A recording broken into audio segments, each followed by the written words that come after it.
Arrosuzangbe vendredi azanfotonukun wego edalunsun kweafo kwatongo ememine oton weye romezan nudede khujrawe male rentetemeo jele ko solo boda paseton miton onko ajijon palabe medu fi lobona ipepe sin konumi meche bene courrier tv khonton emi membe membokudo vendredi sia khujrawe ma le potentiel ewe hunusinu we rometono tada khodu meo goda khosinu we enoso awe khobene to miton do bani kwara do point tripoji don lobo soja miton wobu imatinto àwọn gants souvino généraux lewea officier diplômé de guerre soldat expérimenté leo yewe koto din loba wọn gbenu mọ nkoton leyo yewe nanu yi John Georgia ebia wọn mẹtẹtẹ leyo mọ ìmásọ́nà ìgbéni lẹ́jígẹ́dì yo tito tán kódà yìí mẹ́ quand la patrie est en danger le bureau des vaillants soldats c'est le terrain eto wadole nadegbe yo soja ekode melo kotun gomenu otondo edo soroton le yo yewe nanu ya wan gbendon khojrawe ma le telegramme kwe kande tanton ni edin lobo mercenaire sonu lo jona gba tomiton 16 janvier 1977 we neojo yeme ka su sero da kwini le meyo ewa khosu sonu ye so yiranwaye àwọn gants souvino général Frithieu Gbagidi également yẹ kan ní mẹ́lòdò mìnàdúró gbàkéjàdó tòmẹ́tọ́ terroriste lẹ́díọ́ kòndòpọ̀ mẹ́jẹ̀wẹ̀ mìnànà lóbó fún àwọn àmọ̀ nkọ́tán le général Gbagidi appelle à une synergie d'action pour lutter contre le terrorisme khojrawe mano suida quotidien ekawaii motogan koko nisefo Dieu donné sogolo lobo gbakejado tometo efansu memiton ledo bani kwara do point tripoji don yo ehwa wi mena khodesu lobedo gbe won isose do todede echa dogbo khabene to do point tripoji don lewedo kondo pomeje minano lo fún àwọn amonkoton me nije podo Burkina Faso pan àwọn gonu miton ledo na jangodo bene to oton lewu lobo yeme ito gbato terroriste leyo ekana fonu haye bi gbidigbidi khojrawe male quatre vérité ekawe mo fondation male khosutan kondo pomeno lo wa nu lo ton wa ye gba kejado to metole yo emianu kunu ba male khosu poda wan ton le pandesu lobo to vito silewe ye dele do gbe wan iso sedo e lodo mimo mede alo mede le do khami to men lobo mi mano jidede do ye wa yo mini tonto tona ija ikan khotole alo eyan todo de do fide ede yo mini mono cha fodi o me azonokpo ya ija ikan khotole nunu se do to ofa ewene ya ija inu mi bene ville bisese khojrawe ma l'événement du jour ka de ta tonton dio marché international lodi don e do bene to miton miblo transaction do koropo we simultanément we lobo azonokpo zreka mimo liva mitone nu otan jeji plus de 600 milliards de francs CFA ewe bene to mobilisé en une journée résulte de 2 transactions simultanées sur le marché international ou adulo no sunjewe yo ye yanu metole no do po bene to do rechobo ele yo ye binoko sogbedo uton do mi monodu lo no tege khojrawe ma l'indépendant affaires étrangères khoe kan bene to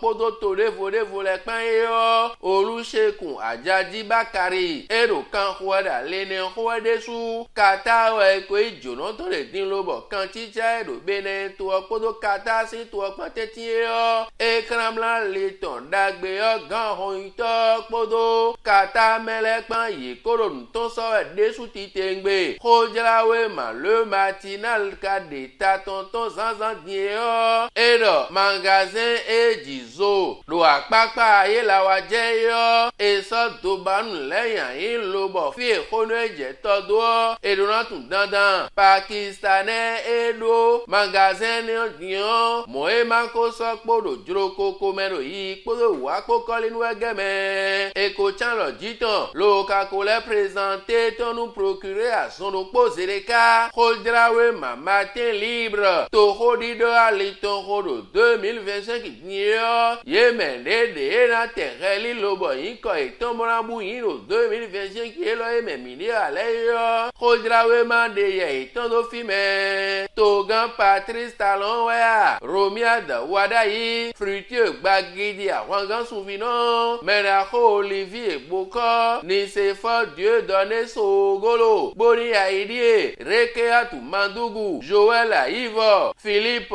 Hundéon. Valentin Genotenier. Edouard Loco. Génaud Rhodes. Sélectionneur Guépal Letonier. Wilfried Léandre Humbedi. Kemi Seba. Oswald Khomeki. Mon Dieu, procureur spécial de la criette Mario Menton Signel Odofi. Yeme Khodrawe Mande d'office sans adileyo. Mon yéman Kwegeme. L'économiste Kaya Gouan de présentation bilan 2024 de BRMV Sintituan Dio.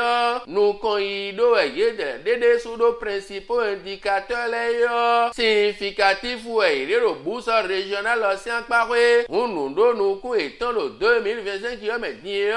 On a gwe et on kewa. L'économiste de Moïse et Jagolo Anaten Khodrawe.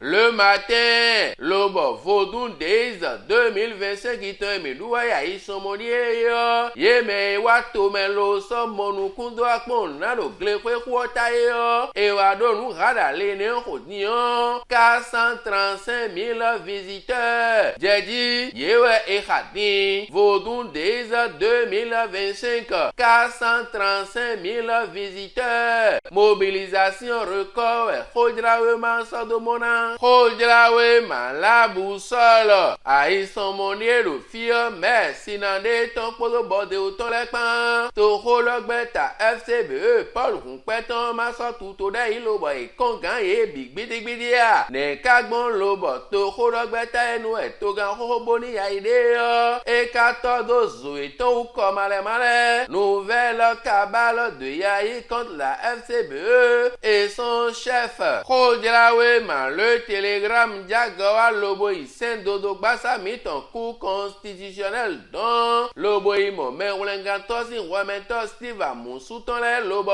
Recours dévoyé qu'on les formulé din lo qu'on les sorciers de 5 dodo basa miton. Akisino iton kanamo joroje. Nous mian nous kunu yeti tengbe desu. Khodrawe man le potentiel lele koa lo do Vodun Days kwea fo kwa tongo ile memine oton. E mato noué d'aller ton roi le bedje hungbelo je gangbea. E rome a hosu zangbea zan foton nou kun ego alon souton. Togan Patrice Talon. E na yi comité d'organisation yeme non kon lo to bedje hungbelo je gangbele jonon. Lobo khodo khosian. E nan do tuto olo na le son nou 2026 ton nou kon lo jawe. Dynamis info lo agosona. Échange avec le comité d'organisation des Vodun Days. Une occasion pour le chef de l'État de réitérer son opposition à un troisième mandat. Togan na dougan tongo khoda yo. Togan Patrice Talon na bon ye kane me romezangbede. Loda la ganu khonio bisese. Khodrawe man le territorial. E kawai montogbe yedi. Cérémonie annuelle de Pétatrotro 2025. Togbe yedi en communion avec les divinités dès ce vendredi à Tiémen. Et Romezangbe da Tiémen don. Togbe yedi et tundo nous mesele et kanafliye lo soye dadjo dessous le bon temple international mami dans togbe éditeur d'atie medon et na nouveau don de iso alors pavo hansino temele na Leonardo Jekona dessous poso vi obadie jeje lapino podo hansino devo le pan yena gbida ido teni o membesi rome zangbe vendredi a khosu zangbe kaka ye dimanche a kluno zangbe vodungbe do nu kon lo jawe wendo menu mi tore masona ko sati a yo togbe yedi do canton we bi wenu nu de khojrawe male renwe rome vendredi a khosu zangbe yo eso do mona we ame a we manje we da pase ton mito me gli platu minu ma so tu o sin tadole lo nu e kole asu lendi teningbe yo khojrawe male rendel njawe yo mina lewa ikotonu minu fi mejele ei teningbe. Violence faite aux femmes et aux filles. Améliorer le bien-être et l'épanouissement des femmes et des filles. Amis internautes, bonjour et bienvenue. Étant toujours préoccupante, nous allons aborder dans ce nouveau numéro les attitudes des citoyens envers les violences basées sur le genre. Selon les données Afrobaromètre du Ronde 10, en 2024, environ 4 répondants sur 10 estiment qu'il est parfois ou toujours justifié pour un homme de battre sa femme, contre 57% en 2022. Un autre aspect est la perception de la violence domestique comme une affaire privée plutôt que criminelle. 53% des Béninois partageaient cette opinion en 2022, avec des variations notables selon le niveau de vie, d'instruction, de provenance, d'éducation et d'âge. Signalement et prise en charge des VBG. Concernant le signalement des cas de violence basés sur le genre, les données de 2022 montrent que près de la moitié des citoyens, 47%, pensent qu'il est peu probable qu'une victime porte plainte auprès des structures spécialisées. En revanche, pour 9 personnes sur 10, la police prendrait au sérieux une plainte pour les violences basées sur le genre. Cependant, 65% ont estimé qu'une femme qui signale un cas de VBG risque d'être humiliée ou harcelée par sa communauté. Obstacle au signalement des VBG. Plusieurs raisons expliquent la réticence à porter plainte quand l'on est victime de violences basées sur le genre. Les principales sont le risque de représailles, la préférence pour des règlements à l'amiable, les pesanteurs sociales et culturelles, la honte de la victime et les procédures. Pour prévenir et lutter efficacement contre ce fléau qui décime une partie de sa population, l'État béninois a opté pour la mise en place d'un cadre juridique, la poursuite et la condamnation des auteurs, la mise en place de structures de prise en charge des victimes et la prise des décrets et d'arrêtés ministériels.